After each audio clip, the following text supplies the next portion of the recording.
Ladies and gentlemen, welcome and thanks for joining us today. We've got a really big show with a great guest lineup, and we're going to start the show off with a discussion of right turns.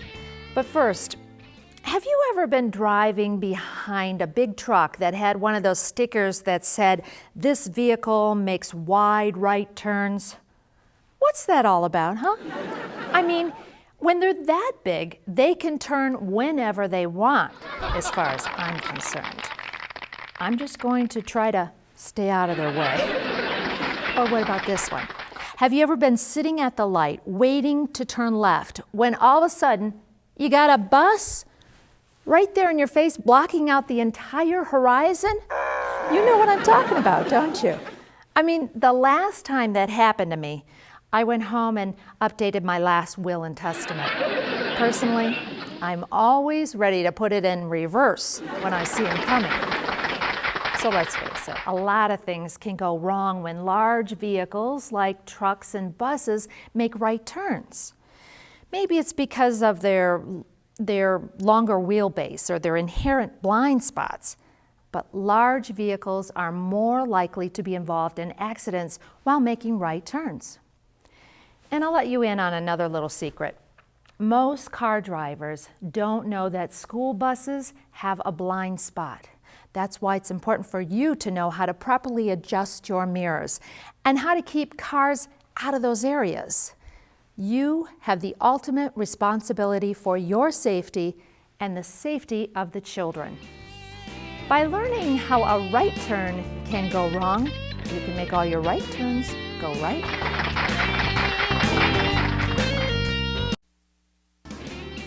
We have a very special guest on today's show. He's a seasoned professional and the winner of this year's International School Bus Rodeo held in Oslo, Norway.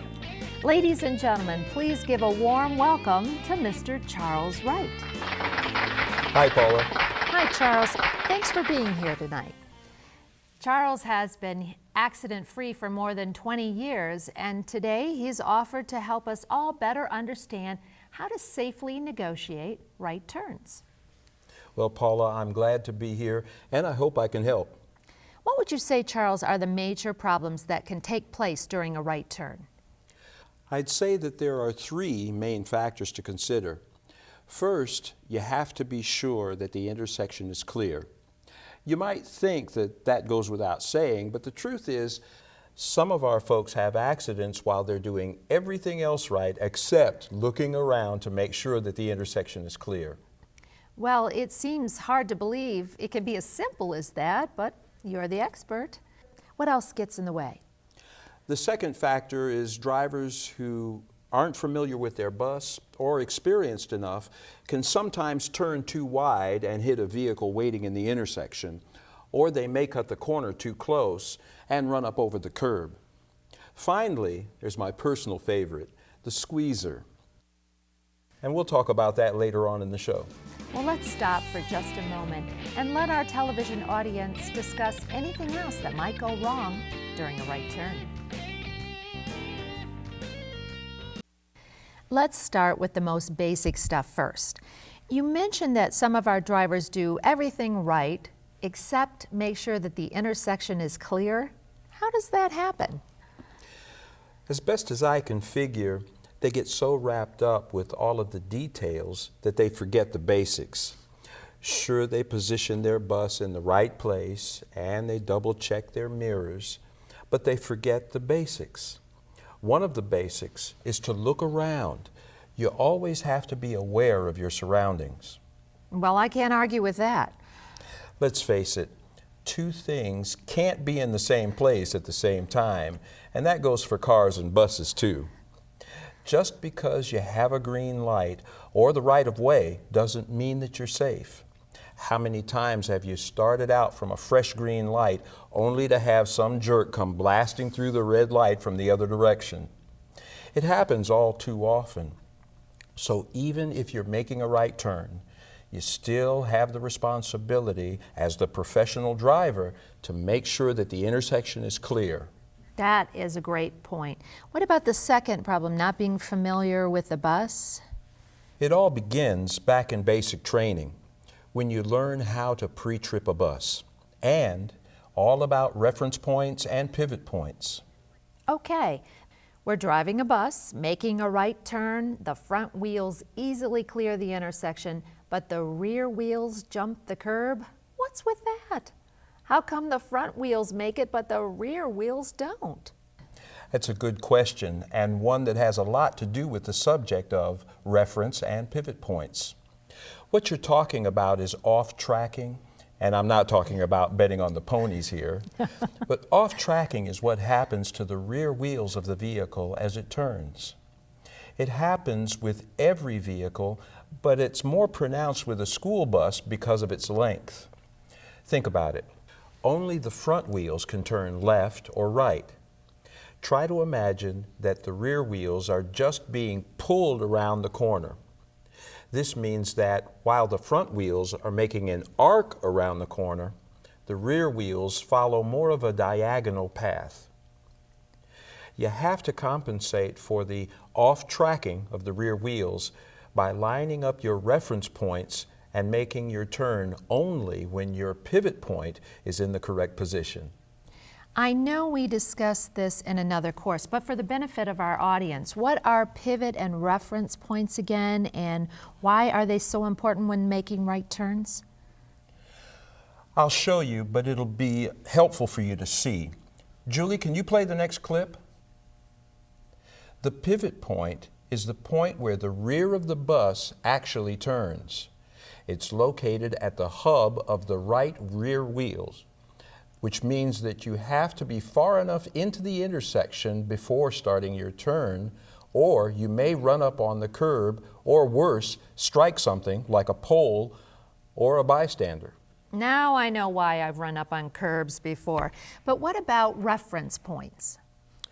Well, reference points are imaginary or real points on the inside of your bus, such as your dashboard or the fan, that you can use to line up with landmarks outside of your bus, such as the curb or the center line of the road.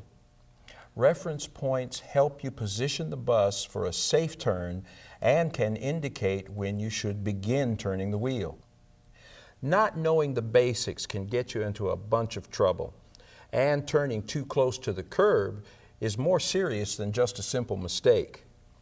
If there are pedestrians waiting to cross the street, parked cars on the street that you may turn into, or a post or a pole on the corner, you're going to crush them with your rear wheels of your bus. There's no substitute for knowing your pivot point and reference points. And remember, when in doubt, don't turn. Okay, audience, now it's your turn. Try and answer these next few questions together.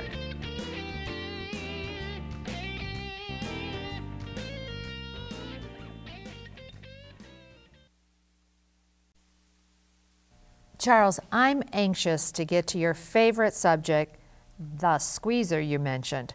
But before we do, could we quickly review the basics of how to make a safe right turn? Sure enough.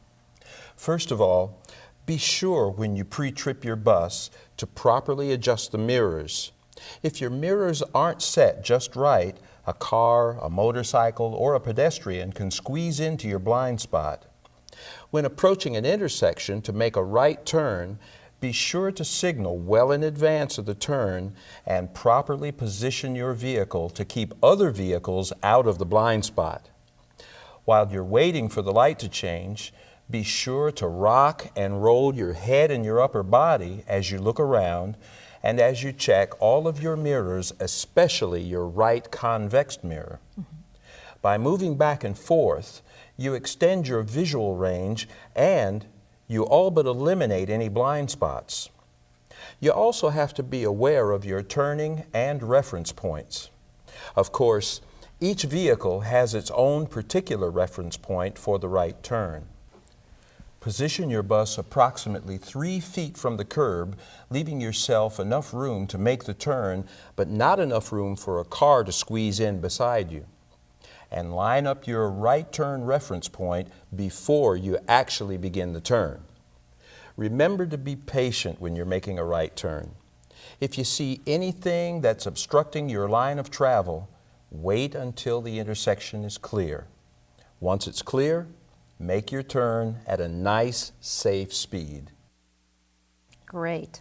Now let's get to our third problem when making right turns. Have you ever had a motorist try to get past you on the right when you're just about to make your right turn? Yeah, you mean the squeezer. Yes.